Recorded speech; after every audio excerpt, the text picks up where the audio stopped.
Hi, and welcome back to the next episode of Spirit of the Valley. And it's as is we have planned, Larry Ruffing is with me, the fitness director at CCBA.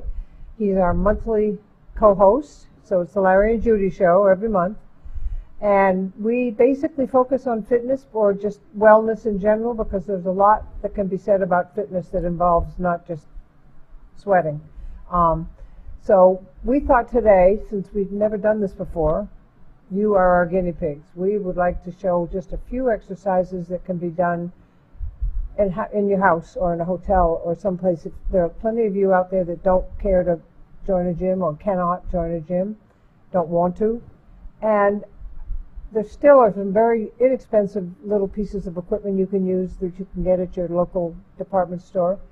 And some facsimiles at home that serve as pieces of equipment, so that we thought it would be fun to just let you know some of the things you can do right in your living room or hotel room, or I hate to tell you this, I do some of this on the golf course. I'm lunging when I'm waiting for the other guys to hit. You can do it wherever you want. Think I'm nuts. No, you can do it wherever you want. Most of what we're going to do, everything we're going to do, is something that can be done in a small spot, anywhere in your house or wherever you are. And as I say, indoor, outdoor, it's just a help, which makes it better than nothing. You can be a walker, and this could give you a little strength along with it. So, I don't know how you'd like to introduce it or start with it, or what you'd like to do first. But we can start with lower body exercises. Okay. We can work from the ground up. Okay. Start with the lower body, which is the foundation of everything that we do. We can't walk or move without what we have in the lower body. So there's a lot of exercises that we can do for the lower body. Working the calves and the leg muscles all the way up. We can do chair squats, chair sits. There are toe raises that you can do off of the end of the stairs. Exactly. Or even just standing in place. You can do it off a 2x4 if you have one in your basement. Stand on that, get your heels that go below your toes, and then push right up on your toes, and so on. One of the things that we want to make sure you do when you do these exercises is very slow. You control the movement, and the slower you go, the more you control the movement, the more benefit you're going to get out of these exercises. The more you will like doing them as well, because if you hurry, guess what? You get hurt. And if you graduate too quickly, you get hurt. I mean, there's a lot of repetition that you need to do a lot of at the same level for a while, and then when you know you've outgrown that and you know you're ready to move on, you add some. But people hurry. They get anxious. They think, oh, that one was easy. I'm moving on, and ouch. True. I mean, a lot of times when we start doing things very quickly, we end up using momentum or gravity, and so we're not actually doing the work. So we really want to slow things up. And one of the fun things I do at Hartford High School when talking to the kids over there is we do what we call a chair sit, but they have to sit in the chair, making believe that there's an egg in the chair, and they have to sit down without breaking the egg. So that way you have to control the movement all the way down. Wow. And after about 4 or 5 reps, they start to feel it, as most of us will, as opposed to the 10 where you just drop in the chair, stand back up, drop in the chair. You control the movement. You feel it a lot quicker and a lot sooner. So it's kind of fun. We do a little exercise with them, and because they think it's easy, that your body weight is not a machine, but it really is. I mean, gravity acts on us all day long, every day. Why not use it to our advantage? And we can definitely do some exercising using our body weight and using gravity as our resistance. Because what you just described does sound hard. It can be very difficult. Really, and I don't know if it's harder for male or female, but it just sounds like something I don't know that it would take me a while. Yeah. And that's good, because I've, if nothing else, I've learned over the years of gyms and fitness and training, the form matters. And if you're not doing it right, don't bother. You will get hurt, or you'll just be moving around but getting no gain from it. Correct. So, yep. To learn to control, it's easy to fling your legs up in the air when you're lying down, but it's a lot harder to count down To bring them the back slow down. descent, and I've noticed that with everything we do. So there's a lot to be learned about just the basics, but there are plenty of basic exercises that really can help you if you're, as I say, for whatever reason you're at home versus a gym. They're safe, they're simple, you can do them anywhere. As I said, I do them all day, and I do them in very strange places where I've gotten funny looks. So what do you want to do first? Lunge or squat? Well, we can do a couple of different things that basic exercises that we start out with. Yep. One of them is what we call a split squat. So you're going to stand up, and you can put your right foot in front of the left, like so. And all I'm going to do is, we call there's a negative portion and a positive portion to the exercise. In this case, the negative portion will be lowering my body down, which I am stronger in than I am in the positive, and then the positive will be standing back up. But I want to control this movement, so I'm going to go down, gradually go down, touch my knee to the floor, and then stand back up. Now, I don't want to just drop to the floor because that's going to hurt my kneecap. So you just, again, down, touch the knee, stand back up. And you can do 8 or 9 reps on this side, 10, 15 if you like, and then you switch it up. Always want to work both ways. So then left foot forward, right foot back. Again, just drop the knee down and stand back up. Now, if you want to add a little more resistance to it, you can hold the weight, put your hands up over your head, put them in different angles, just to change up what you're doing. But that's one basic exercise to get you started. Perfect, because it brings out a lot that people don't do. I know I was taught lunging the first time I ever had a training session. I had to lunge my way around the gym. And at first it felt very awkward because you really did need to be aware of your posture. Mm-hmm. But then it began to be something you do just naturally as a warm-up or, as I say, playing golf. Okay, so here's another one. And you can correct me because your job is to correct me. Okay. But I'll do it this way first, which is a squat. Same kind of thing. You're working on your legs. Yep. And what you're going to do, you want to go back on your heels so that you're almost sitting in a chair. You cannot be on your toes or it is not going to be the same thing. But the hard part is to go back on your heels without feeling, I mean, you will feel, but don't, like you're going to fall over backwards. Right. But your weight is on your heels. And what I can see right what you're doing right now, there's a big myth out there that you don't want your knee to go out over your toe. Right. I challenge most of you to try and get out of a chair without putting your knee over your toe. It's very difficult to stand up with the knee behind the toe or behind the ankle. When you just went down, your knee had to go out over your toe to make that happen. It's not going to hurt the knee, contrary to that myth that is out there. So please, when you do the squat, let your knee go out over your toe. It's fine.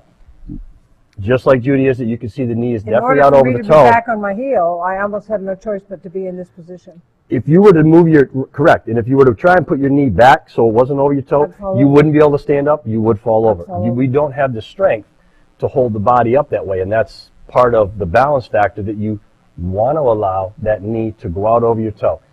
It's not going to hurt your knee. The only way it's going to hurt your knee is if you sit there like a catcher in softball or baseball for X number of hours. Now you're going to have an issue with your knee. But in just doing the exercises, it will not hurt the knee. Actually, it's going to strengthen the knee joint because you're working it through a full range of motion, which is something we advocate in every exercise that you do.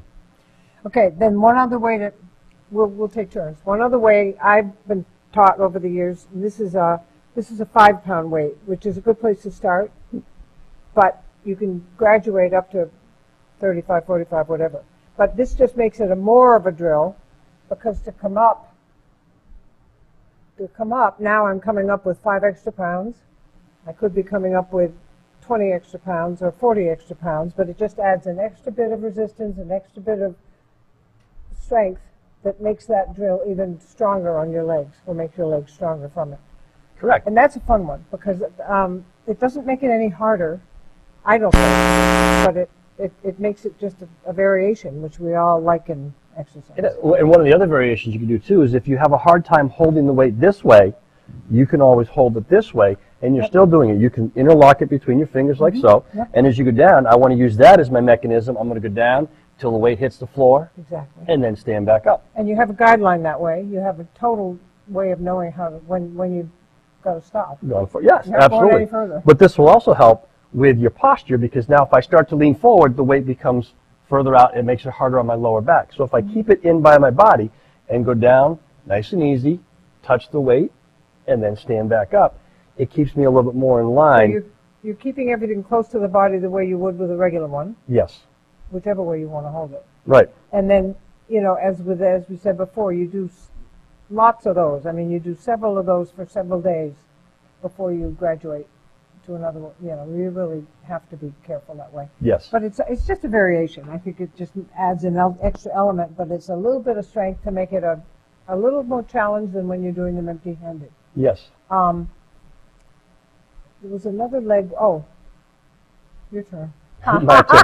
Well, there are varying degrees to a lot of the exercises that we do. One of the exercises that we showed you earlier was the lunge.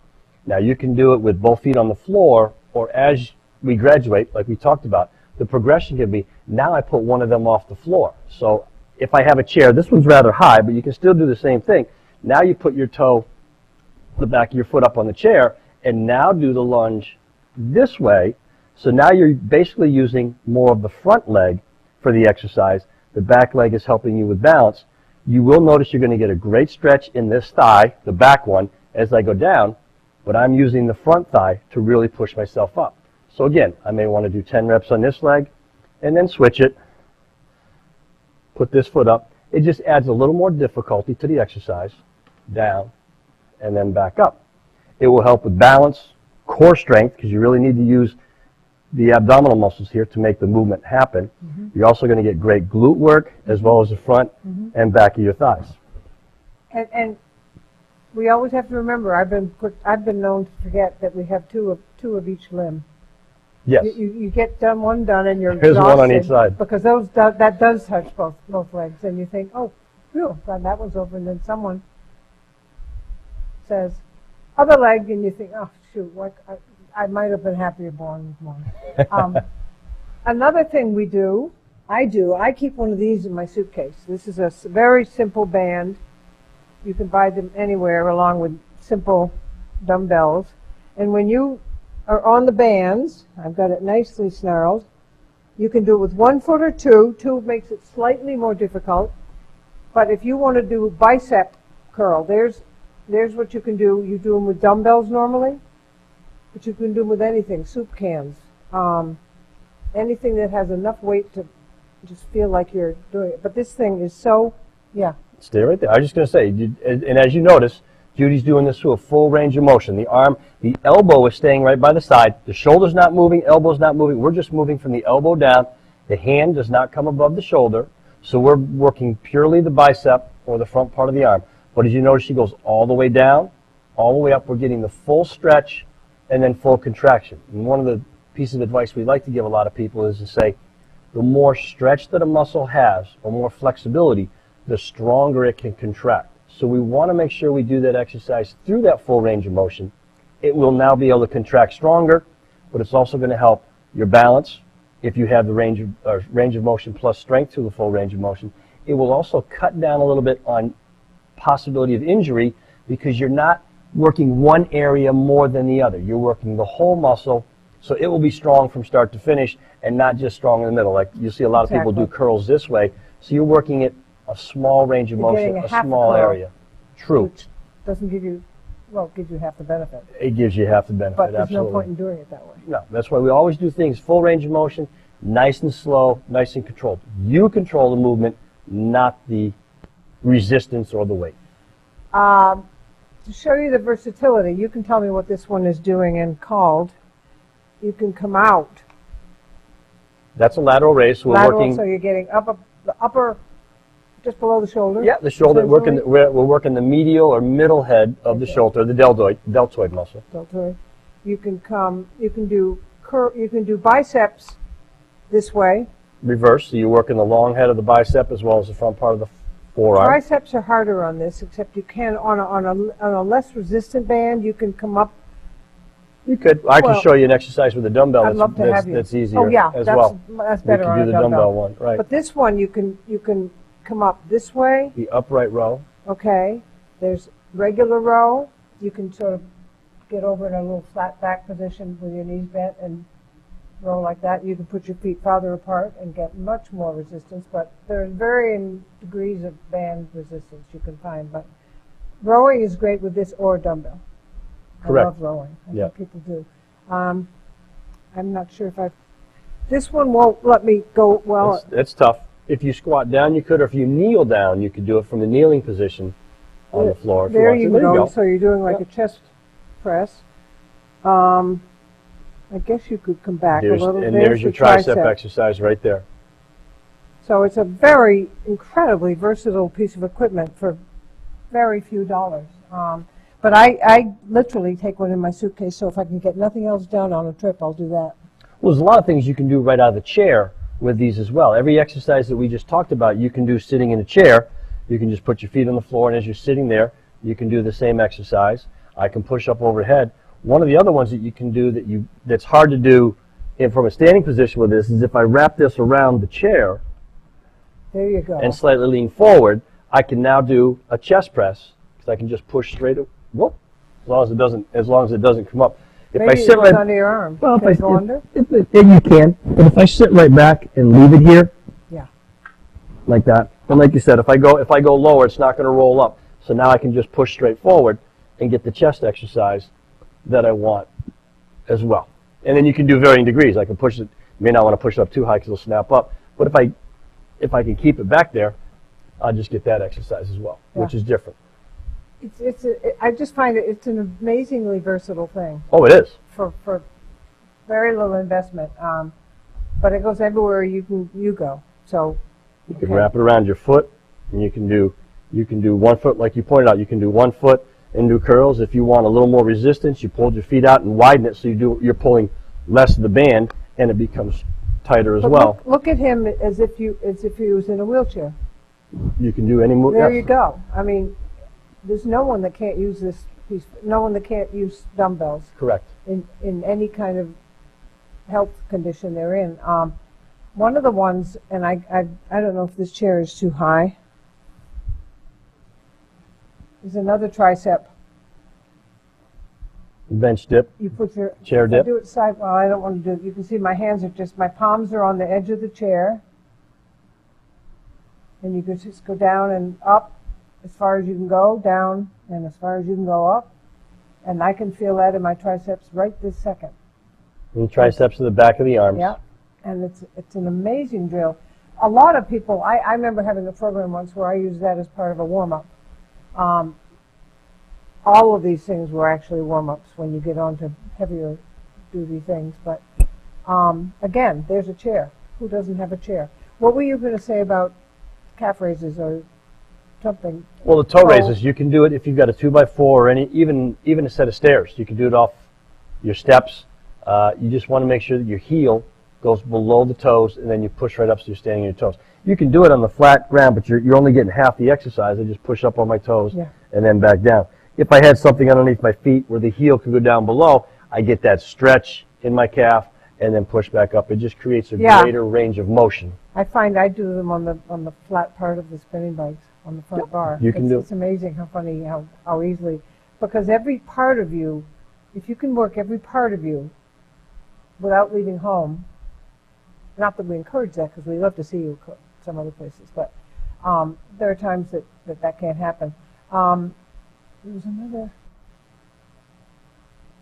What other part did you want to work? Well, I'm trying to think that there are warm-up things that you can do when you have a chair and you want to really. Yeah, you can accentuate the stretch. Your real hamstring or. Yep.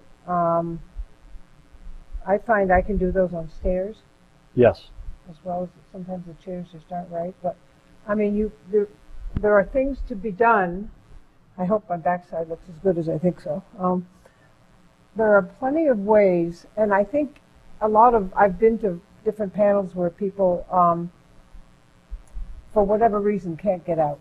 Yes. And they don't want to ask help getting out. So they were actually quite thrilled with the fact that something as simple as that could do about a dozen things that they could benefit with.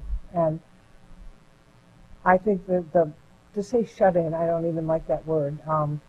Whatever reason that you're at home and you aren't going to go anywhere or can't go anywhere, one piece of equipment can make you healthier just sitting at home in front of the TV. I mean, and a lot of people will do it in front of TV because it gets a lot more interesting to be distracted. Right. Well, true. And one of the things one of the areas that we haven't even talked about is your core, the abdomen. I mean, just some of the exercises you can do there.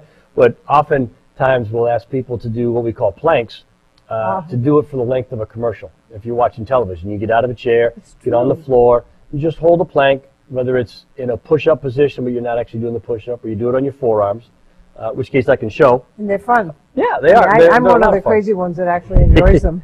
I mean, a plank is merely getting down, and I can do it for my forearms, and I'm just going to hold myself up, and I'm just keeping the body up, See so I'm that- not sagging, I'm not see that lifting up in the line? air, but I just want to He's keep not got myself his butt up in the air. just nice and flat. Just And you can do it from this position as well. Yeah. And if you want to add difficulty, you go from here, down, and then back up, and then back down. You can change it. I can also put one foot up on top of the other. Yeah. I can lift it up in the air. Yeah. It just changes the angle, but this way I'm also working my core, lower back, abs. It will help posture. It helps with a lot of different Well- things. But you can do this right on the floor. And the core is exactly what core means. It's the center of everything. It really, if you work on your core, everything else gets easier. I found does. it with back problems and surgeries. It was partly because I didn't have a strong core, and that's what got me into training, was building up everything around it, strengthening everything so that I wouldn't have that happen again. And there's one, you forgot one of the harder ones, but that's okay. There's Which one one is where that? you're down on a, I don't know if I can even do it. Some days I can do it, some days I can't. When you're down like this, Turn up. this is advanced. I say that respectfully, not to be immodest, but you don't do it the first day out. But it's just a whole, look what the whole body is doing, shoulders, torso. Very much a stretch as well. It's it probably feels as good as anything you can do. No, there's several of them. There's another one we call opposite arm, opposite leg. So you get on all fours, and this is great for the lower back. If you have posture problems or a weak low back, this is a great exercise for this area. Again, you get on all fours to start with, and what I'm going to do is I'm going to lift my right arm and then my left leg. So I lift the right arm up, and I'm pointing. The palm is in. I lift the left leg, and I hold it 5, 8 seconds, and then switch. And now go to the other side. And it just allows you to really work this area right at the bottom of your back. Mm-hmm. And it just really helps strengthen that area just by holding this 8 seconds and then switching. And you can do 5 or 6 on each side, but you really feel a difference in this area. And one of the things we've often talked about as well, anytime we can strengthen the core muscles, front and back, it helps with our posture. All of a sudden, we now become taller. And that's another part of wanting to do things for a full range of motion. Stretch out the shoulders, stretch out the chest. Make sure everything's a full range of motion. Now you stand taller. You can actually increase your height by doing exercises through the full range of motion, strengthening the core area. You may now stand a quarter to We a know half people inch who taller. have. Absolutely. And it also helps with balance. I've noticed through strengthening core that if I've kept myself from some falls. I concentrate more on tightening up a little bit when I'm walking on ground that I'm not so sure of. Right. And there's a person listening right now that doesn't want to avoid a fall. So people do, a lot of people ask about crunches. And, you know, there are a lot of schools on that. We all do them. Right. They aren't my favorite thing, but I do them because it's Not a my lot for- favorite area to work on. Not a lot of exercise. There's not a It's favorite hard. area. A lot of It's people. hard to love them. I think there's a program called TRX, which I think we talked about before, and Yes. and that is the easiest place where I get core work done. It's just easier than what we think of as the core. Right. And those are fine. I don't want to knock anyone who's teaching them or anything because I do them every day with them, but I'm a little more comfortable doing them somewhere else because it just, my whole body feels less strained than when I'm doing this, although I can feel the benefit. My abs are burning at the end of one of these. But TRX has its own core Core sequence. program. Yes, it does. And it's a fun way to do them, which almost is oxymoronic, because whoever thought No, working on core can be I fun. mean, it can be fun. One of the things that you want to be aware of when working the abdominal muscles, a lot of people will do sit-ups and they'll sit right up and have their chest touch their knees. That works the hip flexors, which are these muscles here. That allows you to sit up. The abdominal muscles are designed to bring your shoulders to your thighs. So that's where the term the crunch came from. So when doing them, if I'm laying on the floor, I want to try and bring my shoulders to my thighs and do a curl or a crunch and go back, as opposed to sitting all the way up. The old-fashioned sit-ups, we put the hand behind it, we come up and alternate and touch our knees. We're just working our hip flexors and not actually our abs. One of the areas I like to have people check after doing abdominal exercises is to look at your shirt. If you see little ridges in your shirt, the little ribs, because I'm crunching like so, you know you're doing the exercise proper. If you don't see that, then you're just sitting up. You're working your hip flexors. Just as long as we keep our shirts on. Well, we got to keep, but you want to see, you'll see the little ridges as you go. The shirt will bunch up like so as you do the crunch, and you get the little ridges across your shirt. That lets you know that you are working your abdominals and doing it properly, which is exactly what you want to do. The other way you can do it is if you have a hard time crunching all the way up, you can lay on your back, bend your knees. Now try and roll your knees by lifting your hips up off the ground. Roll your knees to your shoulders. That works what we call the lower part of the abdominals, engages them first, makes it a reverse crunch, so you can work the full range of motion of your abdominals as well. And I find it easier. I think I do just because sometimes back here I'd rather just bring this to it. Right. But everyone I know does both kinds, and I'm shown both kinds, and it's probably when you're sitting on the gym floor, you're saying, oh, here we go. Because it isn't someone's most favorite thing. No, it isn't. I'm not They hurt. knocking it, but They hurt. it is probably the most important thing you do in your hour class. And by the time you do them often at the end, you're getting tired anyway, so you say, oh, please. But you feel it. You do. You feel it almost more than any other thing you're trying to work on. Well, you do, and if to get really technical, which I don't like to, but we can in this aspect, when we're working the abdominals, we're constricting our diaphragm, so it's not allowing oxygen to get in as much. Muscles need oxygen to work, so that's why we end up feeling it a lot more. We're restricting our diaphragm, Yep. Can't get in as much oxygen, so the blood flow is going to be restricted, or at least the oxygen-contented blood flow is going to be restricted to that area. So you feel a little bit quicker than you do in some of the other areas. I think so. But it is a very important area to work. You want to make sure you include it. Everybody wants a six-pack, or so they talk about a six-pack. Yeah. So they talk about it. But it's what you want to strive for. But not only that, even whether they show or not, it really helps with your balance. And Judy, as you said earlier, it's the start of every movement you're going to make. It comes from here. You want to have a good, strong core, both low back and abs. It will help you to sit up. And we work on posture. We talk about posture as much. And it's just so important. These muscles help you in that area to stay upright. And it makes it easier for anything that you really want to do. I was thinking of something that I used to do in the consulting thing I did. With everyone sitting like this all day now, or the great majority, we used to do something that not only just do this often in a day, just bring your shoulder, pretend your shoulder blades are actually going to touch, and just do that every now and then. It absolutely can counter some of that slump we all do more than we want. One of the exercises I really enjoy doing is if you just put your hands back here, throw the shoulders back, and slightly look up. Yep. It gets you that squeeze that Judy's talking about right in the middle of your back, just below your neck, right down the middle between your shoulder blades, and it feels so good. Now you go back to the computer, and all of a sudden you're sitting here as opposed to here. It gets you sitting But it upright. gives you a real simple way to just break that during the day and do it 10 times a day. I mean, do it every time you realize how long you've been sitting, pecking away. And there's another one where you can stand up against a wall with everything touching. And you hope that you can start with contact on the back of your hands down to your elbows and your back. And then just, we used to test people that way by seeing how far up the wall they could go. And it wasn't too far. And they all said, boy, I am really hunched over all the time. I said, here's something you can do at home. Just take it home. And a lot of times instructors all will say, okay, we're going to warm everything up, and one of the things I want you to do is get the shoulder blades together and chest out and all that, and you forget what today's world is forcing us into in the way of positioning. True. And I see a lot of people at the gym just working on things that get them out of that, because they're about to start a day of just that. Get the kinks out. So. And we've done it again. We're at the end of our time. Yeah? Yeah, we're at the end of our time. Oh, man.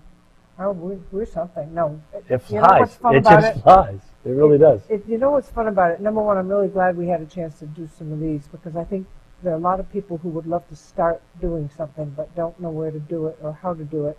And maybe getting started at home would give them a little bit of comfort and confidence enough to say, I might just join someplace. I think I have a base now. And we would love to hear that that happens, because we encourage all kinds of fitness and wellness, and this is just a very fundamental way to start. But it does help you to know that there are things you can do outside of a gym that are going to be very beneficial to core, to balance, to upper, lower.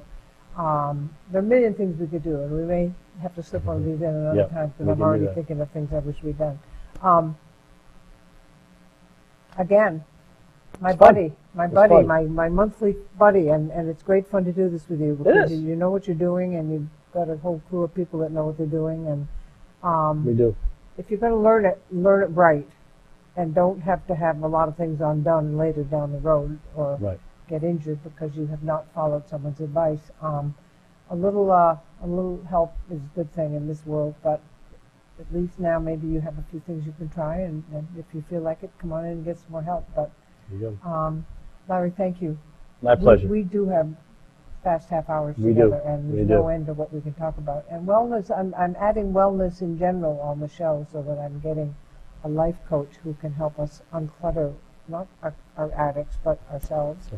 And I'm just, wellness is a huge umbrella, and a lot of things fit under it. But we hope we've helped you. If you have questions, our names and emails are going to appear on the screen.